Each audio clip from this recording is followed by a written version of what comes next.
This is Jose Bautista with the Toronto Blue Jays, and I am DIGMI. All right, guys. Ray DIGMI down here, Tampa, Florida. Major League All-Star, Toronto Blue Jays outfielder, Jose Bautista. Here to talk a little bit about baseball, life, and about this clothing company from New York called DIGMI. So, Jose, thank you so much for being here, man. It's pretty cool to finally have an opportunity to talk to you. You know, we go way back from our days playing with the Pittsburgh Pirates in the minor leagues. So, thanks for the time. We appreciate it. Yeah, no problem. Thanks for having me. I can't thank you enough, for the support over the years. Because now I've actually taken a different route of being a fashion designer. So, talk to me a little bit about what you remember in our days grinding in the minor leagues over at Pirate City. You know, those how most people call them the good old days back in the minor leagues. You know, a lot of struggles that we went through together as a group. We had a great group of guys: Bonifay, Chris Duffy, Ryan Doman. It was just a bunch of people that just loved baseball and enjoyed being around each other and like having fun. And we did that on and off the field. And I remember all those times in instructional league and spring training when we all just hung out. We had that nice camaraderie where everybody kind of got along together great, and we played some pretty good baseball at the same time. So those are times that I remember with a lot of good memories, and I'll never forget them. It was a great time. That group and that personality that we all had, that's what led to the nickname. That's what led to the nickname DIGMI. Well, I can expand a little bit on the nickname too, because it's not a coincidence that you got that nickname. You know, some of us like to dress up, and some of us like to dress up a little more, better than the other guys, and that's where you got it. You know, you like to always be fashionable. You always like to put yourself together well and kind of be hip, be cool, and know what's going on in the fashion world. And you did a good job back then. You still do a great job at that, and that's why you got the nickname. And we used to joke around how some guys supposedly used to dig themselves. Yeah.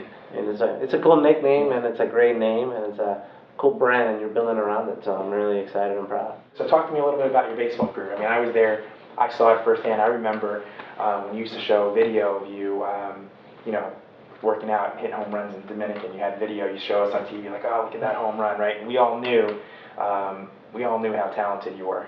And for a little while, you were kind of like stuck. You got to the big leagues and you weren't playing, and you were Rule 5 and you weren't getting a chance to play. And for a long time, people didn't realize that you were in the big leagues for quite a few years before you really made a splash. So from your debut with Baltimore to going back to Pittsburgh to who you are now in Toronto.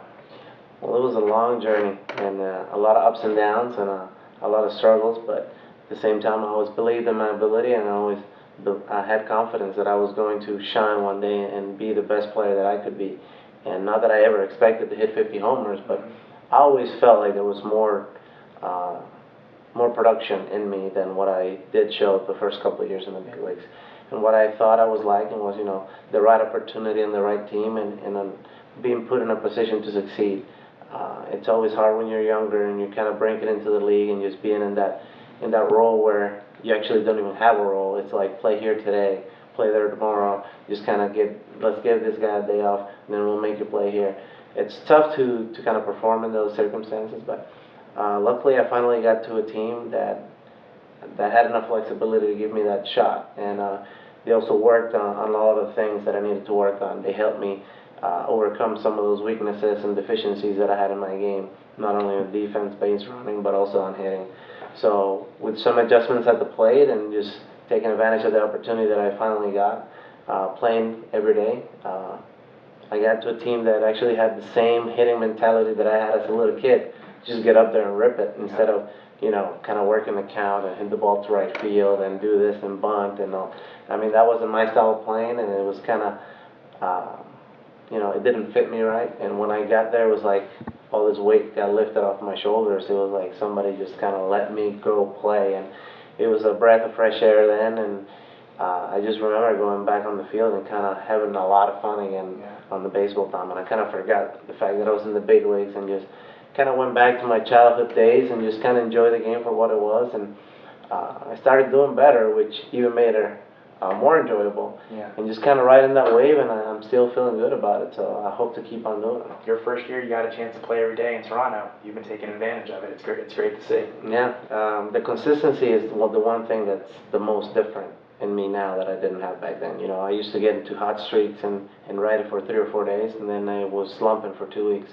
And that lack of consistency certainly helped my overall production. But now I kind of know myself better too, know my swing, know when I can do certain things. I figure out how other teams are trying to get me out as well. So you kind of become a little expert at the craft of studying the game and kind of learning, which sounds so cliche because that's what they tell you. The first day they draft you, you need to keep learning the game, but it's the truth. I'm a true believer in it, and I can attest to everybody that it does work. So I'm just fortunate and happy to have those opportunities to keep going out there every single day and keep playing baseball, the game that I love, in front of all those fans. Is it more than you ever imagined? Yeah, it's unbelievable. It's crazy, and I, again, thankful to all the fans for all the support. And it's huge and great to know that a lot of people follow your career and they want you to the best for you. So they're always cheering you on, and they stand behind you through thick and thin, and it's great to have. And the fans all over are great, but I'll tell you what, the fans in Toronto are unbelievable, and they are absolutely insane about the Blue Jays, and they love their players, myself included, and I get to enjoy that every single day, and it's huge, and I love it. It's incredible, and I keep hearing that.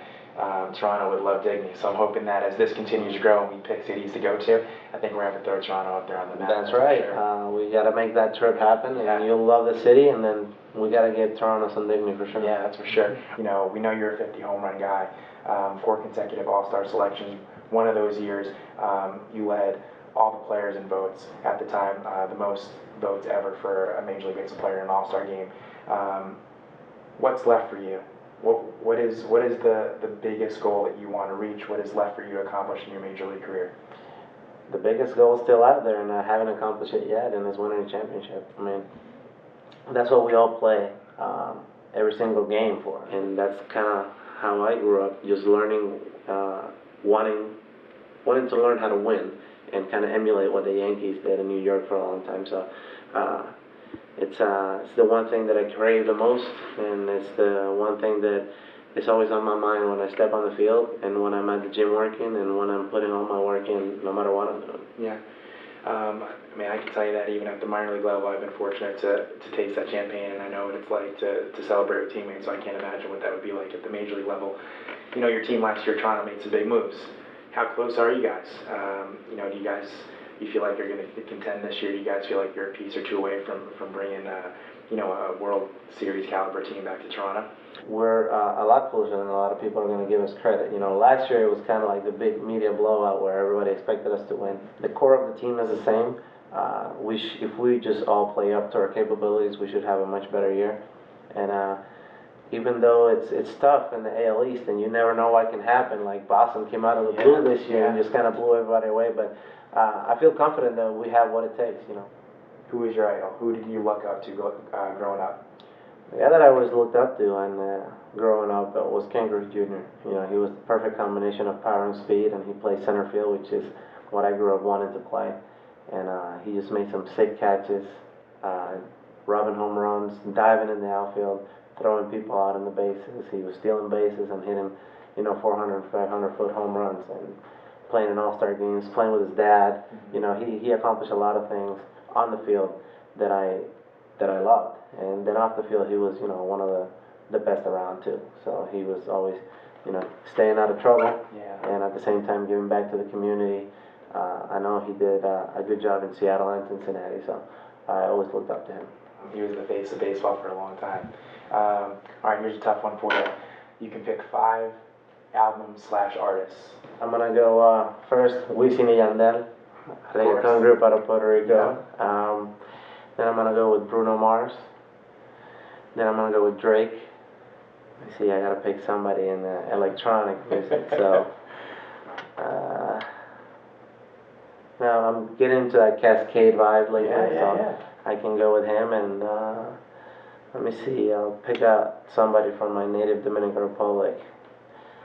I'll say Juan Luis Guerra. He's one of the most iconic artists of my time. Yeah. He's a great singer from the Dominican Republic, so that'd be my fifth. Sounds like a good playlist. A little bit of homegrown music, right? A little bit of soul and Bruno. You gotta mix it up. You can't just be in one category. Yeah. You only get to pick Absolutely. five. You gotta have a good mix. So would you be? I see you're a Drake fan. Would you be a Drake fan without the relationship between you and Toronto? For sure. You know, it's a matter of coincidence that he just kind of broke out into the artist world after I got to Toronto. So he's one of the biggest hip hop artists of right now. So Yeah. he's definitely at the top of my list when it comes to that genre of music. You know, one thing that, unfortunately, I'm sure he's not aware of, we haven't been able to get a hold of him, but I think if you remember, we have something that we're working on called the DIGMI Awards, where we honor the best in sports and fashion and pop culture. And a few years ago, you were the DIGMI Breakout Athlete of the Year, and that just so happened to be around the same time that Drake was the Breakout Artist of the Year. Nice. So a nice little, a nice little click right there. Yeah. As am I a huge Drake fan as well too, being from New York. All right, here's another good one I ask all the time, and I'm asking a lot of the young kids now that are rocking DIGMI and stuff. Michael Jordan, Kobe Bryant, or LeBron James? Michael Jordan. Right? Yeah, there's I don't want to throw my 2 cents in, but that made me feel good. I'm not gonna lie. It's not even up for debate. Not only has Michael's career been done, and you can analyze it and kind of see what he already did. Those other guys can still keep going and build, and maybe at one point they'll surpass. But just winning all those championships and the way he did it, and changing the game the way he did it, going from a lot of dribbling and passing and shooting threes and banking shots in to dunking from the free throw line and going behind your back and doing all these moves that they just weren't happening at that time. The way he changed the game has got to be hands down him. Michael Jordan, absolutely. All right, so let's get back a little bit about a little bit more on baseball. So where do you see yourself 5 years from where you are right now in your career? Well, hopefully in 5 years now, I'm still going to be playing and enjoying a successful career, hopefully with a couple of championship rings, but also, having accomplished more things in life. I'm big on being an entrepreneur. I'm big on giving back to the community. So the last couple of years, I started my own foundation, kind of emulating a foundation from a gentleman from San Jose, California, named Donald Oderman, where he opened up a door for me to go to college. I'm trying to do the same for other kids, so I'm already helping around 15 kids, and it's going great. So I hope to keep doing that and building on that and kind of having the foundation grow as much as I can and influence other kids' lives. So, and then on the entrepreneurial world, just kind of taking advantage of good opportunities and hopefully good fits of different companies or different ideas that I might have that I can just leave kind of a little bit of legacy in the world, not only in sports and in the charity, but also on building some businesses and hopefully impacting lives in that way. After baseball, do you see yourself being the kind of player who accomplished so much at the major league level and then kind of walking away and leaving baseball behind you, or do you feel like maybe you might keep your hand or your feet somewhere locked in the baseball world, whether it be coaching or television or front office? I mean, do you see yourself sticking around the game? Of course. I'll be involved in the game probably the rest of my life. It's something that you just can't shake, especially that quickly. So I'll be involved in the game in some way, one way or another, but it's hard for me to pinpoint exactly what that might be. But all the choices that you said, coaching, being on broadcasting and TV, being in a front office, or being on the field and in the major league still as a coach, all those things can happen. It's hard to pinpoint right now and pick and choose, but I'll leave myself open to all those possibilities. Who knows what's going to happen in the future, but hopefully I'm able to stick around the game. This game has given me a lot of things, and hopefully I can just give some of those things back. Our company's mantra, our company's phrase is also live, dream big. I've asked a lot of the guys that have supported us, what does that mean to you? It stands for, live your dreams, be yourself along the way. And, does that apply to someone like you? Does it apply to what you're doing on the field and what you're doing off the field? Is that one of the reasons that, our clothes, our t-shirts kind of attracted you a little bit? Yeah, for sure. I mean, whoever reads those 3 words and think that they don't apply to themselves, there's something wrong with them. But everybody has to have a goal. Everybody has to have that thing that they're chasing and they want to accomplish because it's what they love or what they want in life. And I think that phrase represents it in the perfect way. And at the same time, you know, the world is not the easiest place to live, but you have to live. And you got to be yourself, because at some point or another, if you're not, the truth will come out, and or you're going to struggle. So it represents a lot of different things that I can see it how it would apply to me. And I mean, that's one of the attractive things about wearing that on your chest, on your shirt, when you have it down the street. You know, it has a meaning. It does apply to you, and it's not just wearing whatever somebody's throwing in your locker, or whatever you went to the store and you're buying and you don't even know what it means just because it looks cool. You know, having a meaning behind things is actually something that's really important to me and dear to me. So I wear it with a lot of pride. So I hope to keep doing it. I've checked the map. You know, I'm a New York guy. I live in Long Island. Citi Field and Yankee Stadium in the Boogie Down Bronx are roughly 20 miles from our flagship store, DIGMI Nation. Holding out hope maybe one day Jose Bautista makes a special appearance at our very first store. Oh, I'll make an appearance for sure. I'll be in New York 3 times this summer, and I'll definitely make it to the store on one of those visits. That's what I'm talking about. At least. At least. See, and that's great news to hear for all the fans out there that are supporting DIGMI. So, real quick, any last words for all the other major league players, all the kids in college, all the kids on our street team that are really falling in love with the brand, they're believing in what we're doing.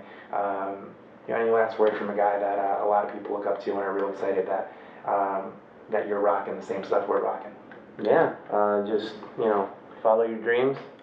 This brand was kind of based on that, and I was there when it got started. This brand came up from a just group of guys having fun and enjoying their time working hard and playing baseball. So just wear it proudly, and I will be wearing it proudly as well. So hopefully you guys like what you see and what you're wearing, and keep supporting DIGMI, and be careful because there's some good stuff coming out soon. All right, Jose Bautista, Major League All-Star, man, the best luck. Thank you so much for the support. Hey guys, Ray DIGMI down here in Tampa. Jose Bautista, thanks so much for the support. DIGMI Discussions. We'll see you back home in New York. See ya. This is Jose Bautista with the Toronto Blue Jays, and I am DIGMI.